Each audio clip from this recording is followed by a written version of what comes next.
It was a typical night for me, albeit a very cold winter night. So quite a bit cooler than, well, the summertime here. The summertime here is pretty hot. In fact, it's really hot, even dangerously hot, especially nowadays. Although when this happened, it was a bit cooler, even during the summertime. Now, on this cold winter night, I was on the bus, as I've done that a lot over the years in this city that I lived in. And while I was on the bus, I remember that I had some, like, I guess, visions, dreams, ideas a couple months back. I had them repeatedly, and I even saw a woman who looked just like her, although she was a bit different. I mean, the tattoos were slightly off, and the woman that I had envisioned, it was a woman that I talked to quite a few times over, a couple weeks. Now, in my dream, my vision, I talked to this woman in my vision. I mean, I just kind of saw her, had some fleeting conversations with her, and I didn't think much of it. Just this woman that I talked to. Well, a few weeks went by, and there were some sort of strange things. I kept meeting women with her name, and they oftentimes had the same interests as her. Now, maybe it's just a coincidence that women with these names have certain personalities and, you know, that kind of thing. Maybe it's something just mundane. However, as time went by, they kind of, had more and more eerie similarities to the woman that I talked to initially, and then the woman that I kept thinking about talking to in my visions. So as time went by, well, I'm on the bus one night and I end up meeting this woman, and well, she was over on the bus just glancing over at me a few times, and she started smiling at me, and I kind of smiled back and waved at her. And she had the eerie similarities. I mean, almost down to a T. She happened to even live in the place that I used to live when I was a little kid. It was right across the street, ironically. Well, this was way back when I was a little kid. I was like 6 years old at the time. So, I don't remember much of what happened, when I lived there. All I remember is that it was a fairly, quaint and conservative part of town, although, driving around and getting around anywhere was a bit of a pain, a bit of a drag, especially if you didn't have a car, which I, for quite a few years, didn't have a car. And even when I did, I just couldn't afford gas and couldn't afford to drive, so I would take the bus quite a bit. Now, enough with the introductory story.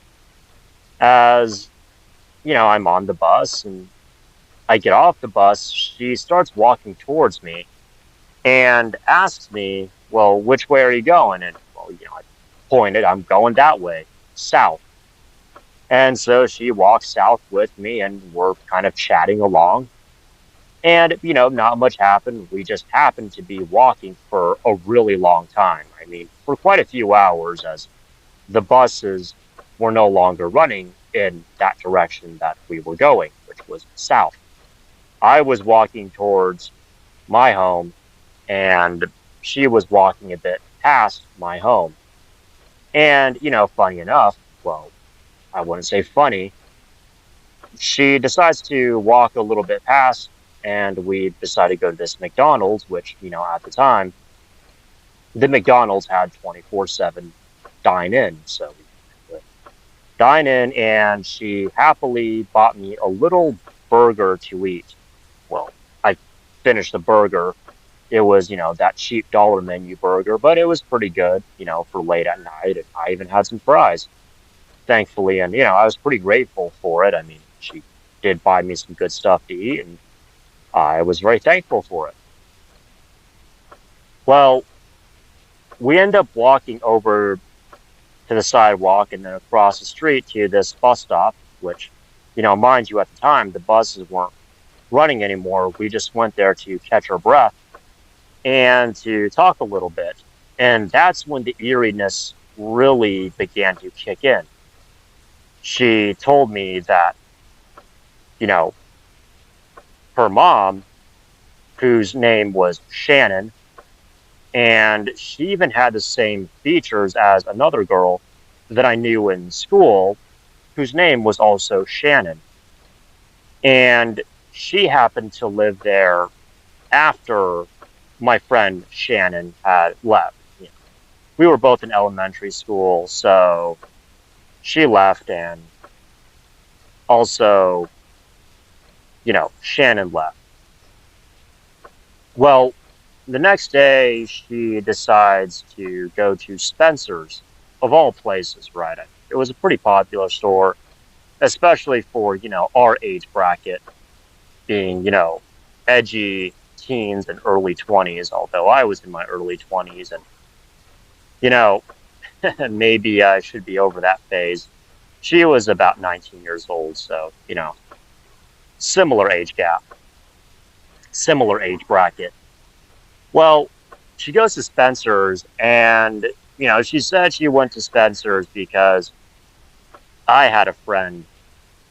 Well, she had a friend named Spencer while she lived there at the place that I lived, although it was a different Spencer, not the Spencer that I had as a friend when I was very little.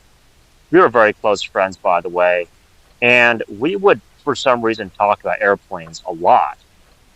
And in which she goes there and she buys a shirt with an airplane on it. And she also buys this little alien cap. In fact, me and Spencer, we would always talk about, you know, flying planes and fighting aliens, little childhood fantasies, childhood games, whatever. Well, you know, I thought, well, she just happened to know Spencer, and we all kind of lived in the same neighborhood, so she knew the same guy. But then later on during that week, I just started getting thoughts. It was like I knew what would happen tomorrow, down to a T. In fact, I kind of had this idea that I should go to the Starbucks tomorrow, next to my house, and which was a bit of a strange decision given that I was a bit low on money. And I was usually a pretty stingy guy, just always short on money, as a broke college student. And so when I went to the Starbucks, I ended up meeting a guy who was wearing an old army blouse. You know, he was in the same unit that I was in, went to the same basic training area, same MOS, same everything. In fact, his blouse had the unit patch, and it also had the CIB on there, the Combat Infantry badge. While I did not have a CIB, we were both infantry 11 Bravo. So it was kind of interesting, a little eerie, a little interesting. I wouldn't say so much eerie, but while I was at the Starbucks, I, finished my drink, which was just some plain black coffee, decaf, and I walk out and I find a $5 bill on the ground.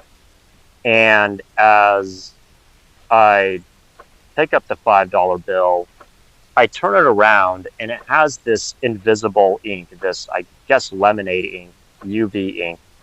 And I could see the faint outline scribbled on there. It said Shannon for Shannon. I'm guessing Shannon was the cashier that had to scribble that invisible ink on there, to make sure that it was, in fact, a real $5 bill.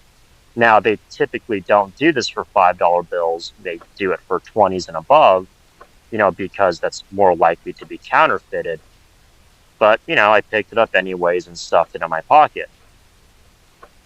Well, over the month, as I was seeing this woman that I had initially met on the bus, I kept getting ideas of what to do and what not to do. They were almost like these weird urges, not like addictive urges, but just this nagging in my head, nagging of where to go, where not to go, what to get when I went to a certain place, what to buy, and what not to buy.